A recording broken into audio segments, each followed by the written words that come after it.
آپ نے بڑی خوبصورت بات بتائی کہ اہل تشیع جو ہیں وہ اہل سنت میں شادی کر سکتے ہیں. بالکل. آپ یہ بتائیے کیا کوئی سید زادی غیر سید سے شادی کر سکتی ہے؟ دیکھیے یہ تو ایک پاکستان کے اندر خصوصاً پنجاب میں گمبھیر مسئلہ ہے جی. اور اگر کوئی بندہ کہے کہ کر سکتے ہیں تو بھی خطرہ ہے، نہیں کر سکتے ہیں نہیں کر سکتے ہیں تو آخرت میں خطرہ ہے، کر سکتے ہیں تو دنیا میں خطرہ ہے. اچھا، یہ نکاح اور جو طلاق کے مسائل ہیں جی، ان کے مسائل کے جب اہل سنت کے بعض لوگوں کو کچھ ایسی دقت پیش آتی ہے تو پھر وہ فقہ جعفری کی طرف رجوع کرتے ہیں. یہ فرق کیا ہے نکاح اور طلاق کے ان مسائل کا کہ جس کی وجہ سے وہ فتویٰ لینے کے لیے آپ لوگوں کے پاس آتے ہیں؟ دیکھیے نکاح اور طلاق کے سلسلے میں، نکاح کے سلسلے میں اتنا مسائل نہیں ہے، تقریباً ایک ہے. مسئلہ سارا طلاق کے بارے میں ہے. طلاق میں اہل سنت میں 3 طلاق کو جو ہے طلاق بائن شمار کی جاتی ہے. ایک نشست میں 3 دفعہ تو ہو گیا گیا. اچھا، فقہ جعفری میں یہ چیز نہیں ہے. آپ ایک نشست میں 3 نہیں 3000 بھی کہہ دے تو ایک ہی شمار ہوگا. اکاؤنٹ ایک ہوگی. اکاؤنٹ ایک. ٹھیک ہے. اچھا، اس کے بعد وہ دوبارہ شادی کرے پھر طلاق دے دے تو اس میں بھی اگر وہ 100 دفعہ کرے تو دوسری سیکنڈ، پھر اس کے بعد تیسری مرتبہ پھر وہ شادی کرے، پھر اگر وہ کرنا چاہے تو پھر وہاں وہ 3 طلاق شمار ہوگی. حلالہ ضروری ہے. یعنی آپ الفاظ کو نہیں، آپ آپشن دیکھیں. ایک نشست میں جو بندہ یوز کر رہا ہے تو اصل میں تو اپنا ایک آپشن یوز کر رہے ہیں، 3 آپشن یوز نہیں کر رہے، اس لیے لوگ پھر وہ آتے ہیں. اور آپ کے ہاں یہ جو فقہ جعفری میں طلاق کا بھی ہے، اس کے لیے گواہوں کا ہونا ضروری ہے اور عالم دین کا ہونا ضروری ہے. کیونکہ اہل سنت میں تو کہتے ہیں اگر اکیلے میں بھی اس نے کہہ دیا طلاق تو ختم. عالم دین کا ہونا ضروری نہیں ہے، لیکن طلاق کے مسائل سے آگاہ ہونا چاہیے، رولز اور ریگولیشن جاننا چاہیے، یہ ضروری. اور گواہ ضروری ہے. گواہ ضروری. گواہ کے بغیر نہیں ہوتے. گواہ کے بغیر نہیں ہوتے.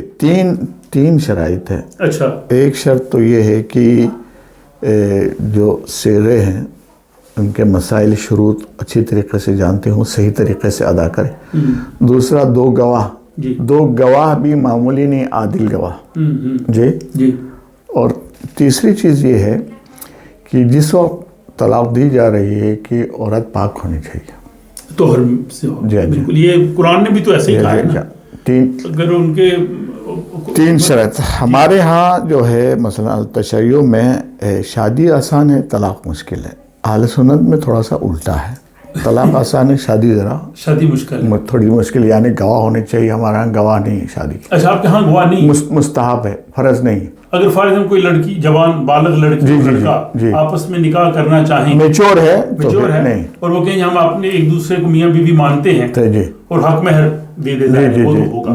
اچھا، آپ کے ہاں گواہ ضروری نہیں، لیکن اہل سنت میں گواہ ضروری ہے. شادی میں گواہ ضروری ہے، طلاق میں نہیں. اہل سنت میں ہمارے ہاں طلاق میں گواہ ضروری ہے، شادی میں نہیں. یہ فرق ہے. جو سماجی طور پہ اہل سنت اور اہل تشیع، یہ بعض اوقات بڑی عجیب صورتحال پیدا ہوتی ہے. مثلا رمضان ہوتا ہے، اہل سنت کی پہلی افطار ہو جاتی ہے، اہل تشیع بیٹھے رہتے ہیں. سحر میں بھی ایسا ہے. نماز کے اوقات میں فرق ہے، وہ اہل سنت والے 5 وقت ادا کرتے ہیں. آپ کے ہاں 3 وقت میں، نمازیں 5 ہیں لیکن ایام 3 وقت میں کی جاتی ہے. باقی چیزوں میں یہ اس طرح سے اتحاد امت کی راہ میں یہ چیزیں رکاوٹ نہیں بنتی؟ دیکھیے یہ چیزیں جو آپ فرما رہے ہیں چھوٹی چھوٹی چیزیں ہیں، مگر آگے چل کے ہماری زندگی میں ان کا بڑا وہ کردار ہے. ٹھیک ہے نہیں؟ مگر تحقیق کریں تو ہمیں یہ پتہ چلتا ہے ان مسائل کو اسلام نے اچھی طریقے سے حل کیا. فقط ہماری اپنی ضد ہے اور انا ہے، اس کی وجہ سے ہم ان مسائل میں پھنسے ہوئے. مثلا نماز کا ٹائم ہے جی، شیعہ 3 وقت میں پڑھتے ہیں، اہل سنت 5 وقت میں پڑھتے ہیں. حالانکہ اہل سنت میں بھی یہ ضروری نہیں ہے 5 الگ پڑھنا. ٹھیک ہے نہیں؟ صاف لکھا ہوا ہے مسلم کے اندر، پیغمبر نے الگ بھی پڑھی تھی اور ساتھ میں پڑھی تھی. اور یہاں تک لکھا ہوا ہے کہ ساتھ میں تب پڑھی جب کوئی مسئلہ ہی نہیں تھا، مثلا بارش نہیں تھی، تب بھی پڑھی. اور آج جو لوگ جاتے ہیں حج کے اوپر، یہ مغرب عشاء عرفات کے میدان میں ظہر اصل ساتھ میں پڑھتے ہیں، مغرب عشاء بھی ساتھ میں پڑھتے ہیں. اب یہاں بھی اچھا شیعوں کے یہاں شیعوں کے یہاں یہ ضروری واجب نہیں ہے تین اکٹھے پڑھیں. اچھا واجب نہیں، واجب نہیں. اچھا الگ الگ پڑھ سکتے ہیں، بالکل پڑھ سکتے ہیں. اچھا حالانکہ اگر انسان مثلاً گھر کے اندر بیٹھا ہوا ہے اور وہ فارغ ہے تو اس کے لیے الگ پڑھنا بہتر ہے، کیونکہ دو نمازوں کے بیچ میں تعقیبات پڑھے، وقفہ کرے. لیکن جو لوگ جوان ہیں، کام کرنے والے ہیں، ان کے لیے اکٹھا پڑھنا بہتر ہے، چونکہ ان کے لیے 5 وقت مشکل ہے. یہ بالکل آپ نے بڑی اچھی وضاحت کی. اب یہاں سویڈن میں شمالی یورپ میں سردیوں میں دن بہت چھوٹے ہوتے ہیں اور ظہر اور عصر کا وقت جو ہے وہ بالکل قریب ہوتا ہے. اسی طرح گرمیوں میں مغرب اور عشاء اس کو پڑھنا مشکل ہوتا ہے. اور یہاں خود مسجد عائشہ میں اسٹاکہولم میں جب کئی دفعہ سردیوں میں جمعے کے لیے جاتے ہیں، جو ہی نماز ظہر یا جمعہ کی ختم ہوتی ہے ساتھ ہی وہ عصر کی پڑھتے ہیں. تو کیا سمجھتے ہیں کہ اس لحاظ سے ایسے علاقوں میں تو یہ پریکٹیکل؟ بالکل. اور جہاں تک وہ آپ نے ذکر کیا روزے کے افطاری کا، وہ بھی مسئلہ بھی حل ہے. ہمارے ہاں اکثر جو بڑے علماء جنہوں نے فتویٰ دیا، وہ ان کا یہ ہے کہ سورج غروب ہونے کے ساتھ ساتھ آپ افطار کر سکتے ہیں، جو اہل سنت کے افطاری کا ٹائم ہے. اچھا ماشاءاللہ، یہ تو بڑی، یہ میرے لیے ویسے انفارمیشن ہے. میں گیا تھا 2-3 سال پہلے کربلا عراق زیارتوں پہ. تو وہاں ایک بہت بڑے مجتہد ہے، ان کا نام ہے کہ آیت اللہ اسحاق فیاض، افغانی ہے. وہ آغا سستانی کے لیول کا ہے. تو ان سے ہم جاتے ہیں تو ملاقات کے لیے میں نے پوچھا کہ کہتے ہیں کہ میرے نزدیک یہ ہے کہ آپ کو غروب یقین ہونا چاہیے، سورج ڈوب گیا ہی یقین ہونا چاہیے، یعنی وہاں سے لائن ڈرا کر. ہاں. اب دیکھیں آپ کے ہاں اگر یہ ہے کہ فرض کریں آج کل جو ہے 9:10 کے اوپر فرض کریں غروب، لیکن آپ کو یقین ہونا چاہیے. یہ نہیں ہے کہ ان لوگوں نے کہا ہے کہ آپ کو یقین ہو کہ سورج غروب ہو گیا. ممکن ہے ان کی کرائیٹیریا کچھ اور ہو، اس لیے آپ 2-3-4 منٹ بہتر ہے انتظار کریں تاکہ آپ کو یقین ہو کہ سورج غروب ہو گیا.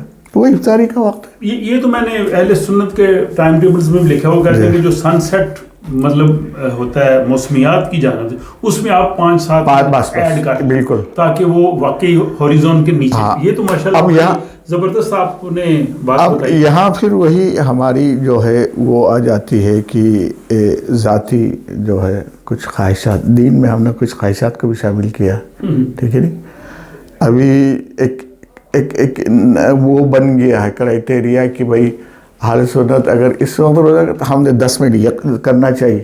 یہ نہیں دیکھتے ہیں کہ بھائی اصل مسئلہ کیا ہے. باقی یہ چیزیں ہیں جو ہمیں ایک واقعی اتحاد امت کی صورت پیدا ماشاءاللہ بڑے اچھے انداز سے. اچھا ایک اور چیز بڑی پریکٹیکلی پرابلم ہوتی ہے لوگوں کو یورپ میں، جب وہ نماز جاب پہ پڑھتے ہیں، وضو کا ایک بڑا مسئلہ ہوتا ہے.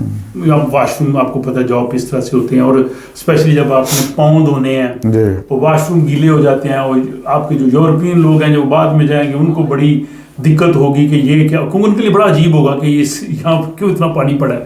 اب اس میں جو سورہ مائدہ کی جو آیت 6 ہے، آپ نے جو ترجمہ مجھے دیا علامہ ذیشان حیدر جوادی صاحب کا، ان کا ترجمہ بھی میں نے پڑھا. اس میں انہوں نے جو سورہ مائدہ کی آیت ہے جس میں ذکر ہے منہ دھونے کا، ہاتھ دھونے کا، پاؤں کا، تو اس میں بھی یہ کہ فمسحوا برؤوسکم کہ سر کا مسح اور پاؤں کا بھی مسح کرو. اور یہی ترجمہ جو ہے وہ اسٹڈی قرآن ایک علامہ حسن نصر کی ایڈیٹوریل کمیٹی میں ایک بنا، دنیا کے بڑے بڑے اسکالرز ہیں، انہوں نے بھی یہ کہا کہ وائپ. تو آپ کیا سمجھتے ہیں کہ یہ اگر اس چیز کو اڈاپٹ کر لیا جائے تو لوگوں کے لیے بھی سہولت نہیں ہو سکتی؟ یا جو لوگ کہتے ہیں کہ پاؤں کو دھونا ہی ضروری ہے، وہ کیا دلیل دیتے ہیں؟ دیکھیے یہ تو فقہ کے اندر اگر آپ دیکھا جائیں تو اس میں دلیل نہیں دیکھی جاتی ہے. امام جو کہہ دے ہاں یہ، چونکہ اگر فقہ کے اندر انسان دلیل میں چلا جائے تو پھر کسی کی تقلید نہیں، انسان کو حق ہے. لیکن علامہ صاحب فقہ حنفی میں بے شمار ایسے مسائل ہیں، امام ابو حنیفہ کی جو رائے ہے اس کے خلاف کرتے ہیں. حق ہے، انسان کو تحقیق کا حق ہے، لیکن ہر آدمی کے پاس تحقیق کی فرصت اور وقت نہیں ہوتی. اس لیے کہ جو انسان کسی مفتی یا عالم کی تقلید کرتا ہے وہ ان مسائل کو اس کے گردن کے اوپر چھوڑ دیتا ہے. بھائی کہ ہمیں تو اس نے کہا یہ کرنا ہے، اب قیامت کے دن ہم سے پوچھا جائے گا تو یہ جواب دیں گے کیونکہ ہم اس کے پیچھے چلتے. لیکن مثلا آپ جیسے آدمی ہیں، آپ کے کر سکتے ہیں تو آپ تحقیق کرنا چاہے آپ کر سکتے ہیں، ٹھیک ہے نہیں، آپ گہرائی تک پہنچ سکتے ہیں. لیکن ہر بندے کے لیے یہ چیز نہیں ہے، یہ ممکن نہیں. ہمارے ہاں بھی تقلید اسی کو کہتے ہیں. جی ایک چیز ہے کہ احتیاط، جس انسان کے علم اس لیول کے اوپر ہے کہ دین کو اپنے علم کے ذریعے سمجھ جاتا، اس کے اوپر تقلید نہیں ہے. اور اس کے پاس اتنے نہیں ہے وہ تقلید کرے. جب تقلید کرے گا تو مجتہد نے جو کچھ لکھا ہے اس کے اوپر آپ کو عمل کرنے کا. تو فقہ جعفریہ میں جب وضو کرتے ہیں تو پاؤں کا مسح کر لینا کافی ہے؟ کافی ہے، دھونا ضروری نہیں. نہیں. اور ہمارے تو کہتے ہیں کہ اگر آپ صبح دھو رہی ہے، بعض لوگوں کا یہ فتویٰ ہے کہ آپ موزوں کے اوپر اور کئی کہتے ہیں جرابوں کے اوپر بھی مسح کر سکتے ہیں. تو لوگوں کو کنفیوژنس میں ڈالا ہوا. ظاہراً قرآن کی آیت سے جو ہمیں بات سمجھ میں آتی ہے وہ یہی مسح ہے، دھونا نہیں. یہ میرے لیے بھی حیرت ہے کہ جب اس میں مسح کا لفظ ہے تو دھونے کا کیوں لکھا گیا ہے؟ اب دیکھیے یہ باتیں کچھ عجیب سی ہے اور گہرائی والی باتیں ہیں کہ جب یہ امام بنے تو اس میں بہت سارے عناصر تھے، بہت سارے فیکٹر تھے، ٹھیک ہے. اس میں کچھ باتیں یہ بھی تھی کہ جو تشیع کرتے وہ ہمیں نہیں کرنا. جی ہاں، یہ الگ الگ شناخت کے لیے، حالانکہ ایسا ہونا نہیں چاہیے.